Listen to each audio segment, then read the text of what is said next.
With the 2019 NBA Award Show coming and going, it started to really ramp up the conversation online regarding NBA Live 20 and have people questioning, okay, is it even coming out? Considering we had gotten the trailer and gameplay before the award show last year and the cover announcement added, but maybe things are going according to plan. Here's a few possible reasons.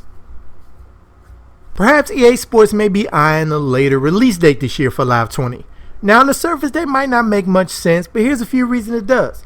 If you go back a few years, you will notice Live wasn't coming out the first or second week of September. It was being released in October and late October sometimes. Now the NBA moved up the season openers in recent years, so moving up the release date of the game makes sense as well. But Live has jumped all the way to the first week of September and has actually had the same official release date as 2K the last 2 years. And due to a leak earlier this month, we know at least the Legends edition of 2K will drop on the 6th. So what's Live to do? What I'm thinking is perhaps they decide to schedule the game after 2K releases.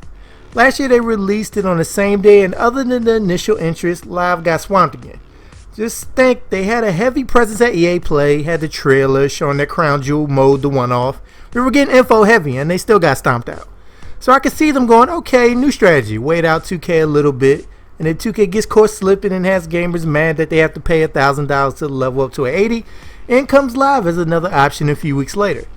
In the position Live is in, I would release it early before 2K and hope to keep as many people as possible before the big dog comes into the room.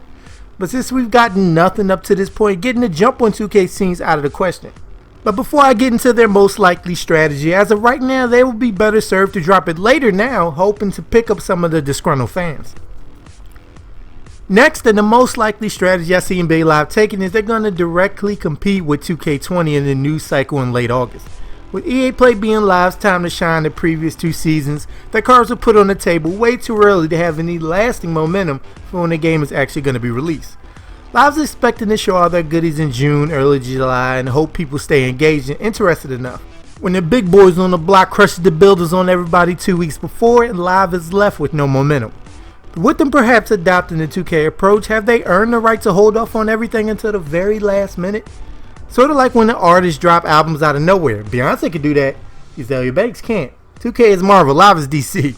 Live is still in the curiosity stage where people want to know what they're working on but aren't diehard about it yet, or don't have as many diehards as 2K.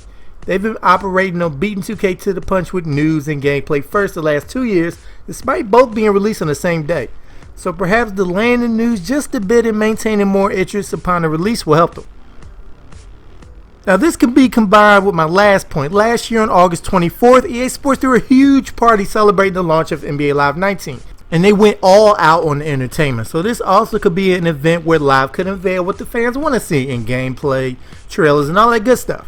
We got a court battles trailer during the event last year, and that's pretty much it. Maybe they're saving everything for that time. And lastly, although I doubt this is a real possibility, we can't ignore the signs. Nothing at EA Play when they were there last year. No cover announcement at the NBA Award Show. No news of anything. Trailers, nada. Of course, that could all change in a week or so, but the signs are also there to prepare yourself for that slim possibility that they could take a year off.